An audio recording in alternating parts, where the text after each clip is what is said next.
네, 이번 영상은 콜라비 심는 시기하고 재배 방법에 관한 영상입니다. 콜라비는 양배추와 순물을 교잡해서 나온 양배추 변종 식물입니다. 콜라비라는 명칭 자체가 독일어 양배추와 순물을 합친 이름이라고 그럽니다. 뿌리를 먹는 작물이라고 생각하시는 분들도 많으실 건데요. 사실 콜라비는 줄기가 비대해서 그 비대한 그 줄기를 먹는 채소입니다. 줄기와 잎까지 다 먹을 수 있어서 꽤 알뜰한 채소이고요. 잎은 케일하고 비슷한 맛이 납니다. 저는 5, 6년 전까지는 텃밭에 심었는데요. 잘 먹지 않고 또 별로 제 식성에 안 맞아서 심지 않다가 이제 금년에 다시 또 텃밭에 심어보려고 그럽니다. 식물은 분류 계통을 알면 재배하는데 많은 도움이 되는데요. 콜라비 재배 방법을 말씀드리기 전에 몇 가지 말씀드리고 시작을 할게요. 우리 텃밭님들이 중학교 그 무렵에 배우신 내용들이라서 가물가물 하시겠지만은 다시 알고 계시면은 텃밭 농사하는데 많은 도움이 되실 것입니다. 예, 생물을 분류할 때는 개, 문, 강, 목, 과, 속, 종 이렇게 분류하는데요. 콜라비는 배추, 목, 십자화과, 양배추 속, 양배추 종의 변종 식물입니다. 우리 양배추와 순물을 교잡해서 탄생한 변종 채소죠. 양배추 속 이 채소들은요, 잎을 먹는 양배추와 케일이 있고요.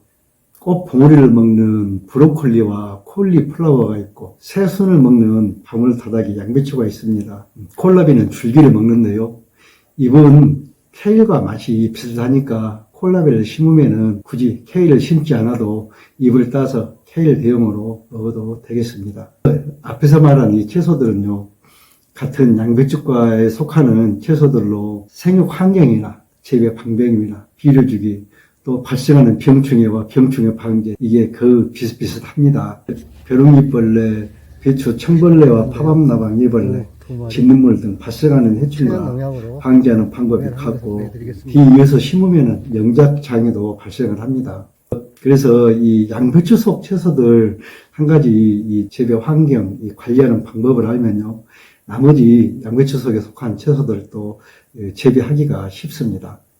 물론 이제 다른 종들 크기에 따라서 심는 거리는 차이가 있죠. 양배추와 케일 크기가 다르지 않습니까? 사는 환경, 관리하는 방법, 비료주기 이런 것은 비슷합니다. 특히 배추가 달달하니까 우리 병충해 방제, 우리 배추 청벌, 파밤나방, 벼룩잎벌레, 진드물 이런 거 방지하는 것은 똑같죠. 이 양배추 속 작물들 여러 개 중에서 한 가지 그 재배 방법을 알면요, 나머지는 재배하는 게 크게 어렵지 않습니다. 콜라비 심는 시기. 콜라비는 서늘한 환경에서 잘 자라는 혼행성 채소로 씨앗이 발아하는 온도는 15도에서 30도입니다. 봄 재배와 가을 재배로 나눌 수 있는데요. 봄 재배는 3월 말에서 4월 상순에 파종해서 6월부터 7월에 수확하고, 가을 재배는 8월 중순에서 9월 상순에 파종해서 10월부터 11월에 수확합니다. 지역에 따라 약간의 차이는 있지만 대체로 이 시기를 기준으로 생각하시고 파종하시는데요. 봄 재배는 생육기간이 짧아 줄기 비대가 충분하지 않아 좀 작게 수확되고, 가을 재배는 생육기간이 길어서 줄기가 크고 단단하게 자라 품질 좋은 콜라비를 수확할 수 있습니다. 밥 만들기. 콜라비는 대부분의 땅에서 잘 자라지만 과습에는 약합니다. 물 빠짐이 좋지 않으면 뿌리가 썩을 수 있으므로 배수가 잘 되도록 하세요. 두둑의 높이는 보통 15cm에서 20cm 정도 높이로 만드는데요. 텃밭의 배수가 좋지 않다면 두둑을 조금 더 높게 만들어서 물 빠짐을 좋게 해주세요. 또 햇빛을 좋아하기 때문에 햇빛이 좋은 곳에 심으시고 연작을 피하세요. 같은 장소에서 계속 재배하면 토양 병해충이 발생할 확률이 높고 흙독의 특정 양분도 고갈될 수 있습니다. 2, 3년 정도는 연작을 피하는데요. 앞에서 우리 아저씨가 말씀드린 양배추 속에 다른 작물들을 심었던 곳도 피하세요. 비료 관리. 비료는 밑거름과 웃거름으로 나누어 주는데요. 밑거름은 파종 2주 전까지 평당 퇴비 10kg 정도를 뿌리고 흙과 잘 섞어주세요. 대부분의 작물들이 그렇듯이 콜라비도 영양분이 풍부한 땅을 좋아하는데요. 유기물이 풍부하면 토양 속 미생물들의 활동이 활발해서 영양 공급과 흙독의 공급이 많아져 뿌리가 잘 자랍니다. 칼슘과 붕소 공급. 배추, 무 등 다른 십자화과 채소들이 칼슘과 붕소가 꼭 필요하듯이 콜라비도 칼슘과 붕소가 필요합니다. 칼슘은 세포벽을 튼튼하게 만들어주는데요. 칼슘이 부족하면 잎끝이 타들어가거나 속이 비는 공동현상이 발생할 수도 있고, 붕소가 부족하면 콜라비 속이 갈색으로 변하고 딱딱해집니다. 칼슘을 공급해주기 위해서 파종 2주 전쯤에 한 평당 석회 300g 정도를 뿌려주세요. 토양에 칼슘이 부족하지 않다면 석회를 뿌려줄 필요는 없는데요. 농업기술센터에 무료로 토양 검사를 의뢰해서 확인해보면 정확하겠지만, 그렇지 못하면 콜라비를 심고 30일이 되면 그때부터 2주에 한 번씩 붕소칼슘액비를 연면 시비해주세요. 잎끝이 타들어가는 tip번 증상이 보인다면 이미 칼슘이 부족하다는 신호예요. 칼슘과 붕소를 물에 녹여서 연면 시비해주시면 예방할 수 있어요. 연면 시비 농도는 0.2% 용액으로 만들어 살포하는데요. 물 1리터에 염화칼슘 2g, 붕소는 붕산으로 칼슘의 10분의 1인 0.2g을 같이 넣어서 혼합합니다. 자가제조 붕소칼슘제를 만드는 방법이 궁금하시면 우측 위에 카드 영상을 클릭해서 보세요. 콜라비 파종 방법. 콜라비는 씨앗을 직파를 하거나 트레이에 모종을 길러서 심는 방법 두 가지로 재배하는데요. 뿌리 채소인 무나 당근과 달리 콜라비는 변형된 줄기를 먹기 때문에 모종 심기를 하면 좋아요. 또 토양의 수분 증발을 막고 잡초 발생을 억제하기 위해서 비닐 멀칭을 하고 심으세요. 비닐 멀칭을 하면 토양 온도 유지에도 도움이 됩니다. 씨앗 직파 방법.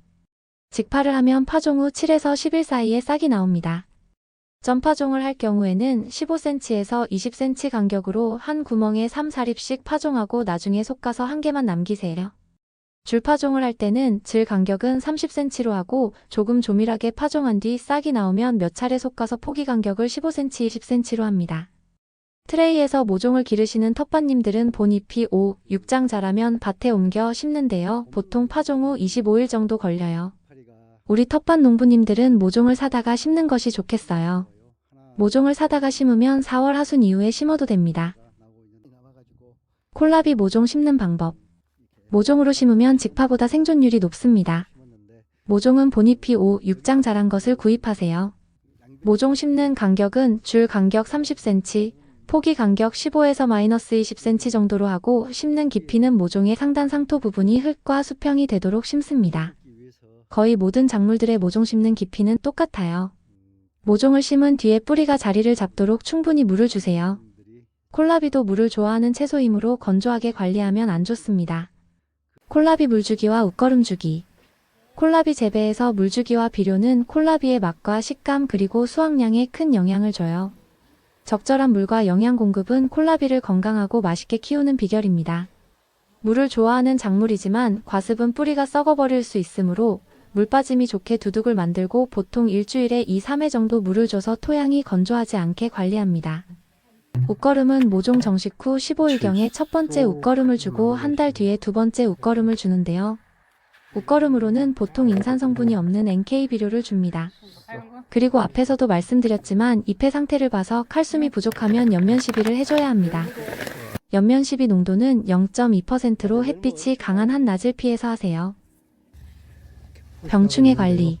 콜라비도 십자화과 양배추 속 다른 작물들처럼 배추청벌레, 파밤나방 애벌레, 벼룩잎벌레 등과 같은 해충들이 많이 꼬여드는 작물입니다. 특히 봄 재배 시 해충이 더 많이 발생하는데요. 방제를 잘 해줘야 해요.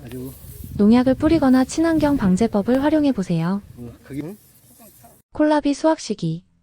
파종 후 약 60일에서 70일, 잎의 크기가 20cm에서 25cm 정도, 구의 지름이 6cm에서 8cm 정도 되었을 때가 적당합니다. 너무 크게 자라면 섬유질이 많아져서 질겨지고 특유의 단맛도 덜합니다. 또 잎이 너무 무성해도 양분이 잎으로 가버려서 구가 제대로 크지 않을 수 있으니까 줄기가 성장하면 아래쪽 잎을 적당히 솎아줍니다.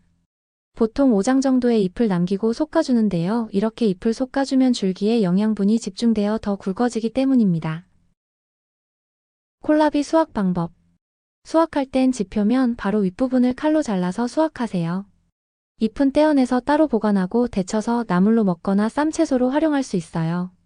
또 줄기의 밑동을 2cm 정도 남기고 자르면 콜라비 구의 수분 손실을 줄여 신선한 맛을 오래 보관할 수 있습니다. 이번 영상은 여기까지예요. 도움이 되셨나요? 구독과 좋아요 눌러주시고 다음에 올리는 영상도 시청해주세요. 끝까지 시청해주셔서 감사합니다. 구가 형성되면 이제 수확도 하겠지만은 여기는 그 위에 이 잎을 뜯어먹기 위해서 이렇게 좀 다닥다닥 심었어요.